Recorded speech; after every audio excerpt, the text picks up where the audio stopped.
Қайырлы күн, қалдарыңыз қалай? Бүгін бізде түскі асқа палау. Мінекей көріп тұрғандарыңыздай қызған майға етімді қызартып қуырып жатырмын.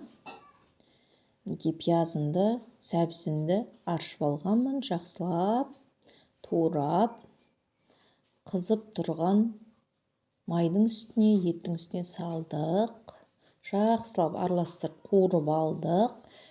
Қуырып болғаннан соң үстіне су құйып, кішкене етті бұқтырдық. Мінекей шеттері бұрқылдап қайнап тұр. Тазалап жуып алған күрішімді, бізде лазер күріш. Лазер күрішімізді қазанға салатын боламыз.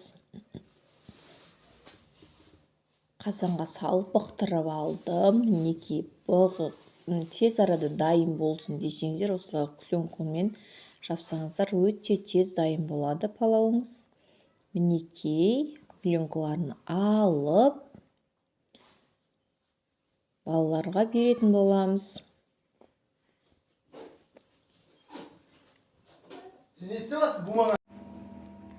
Мінекей осылай легеніне салып, еттерін майлап, турап балаларға ұсынып жатырмын. Ал бізді көріп отырсаңыздар, тіркеліп кетіңіздер. Қасында свежий салатымен. Сау болыңыздар.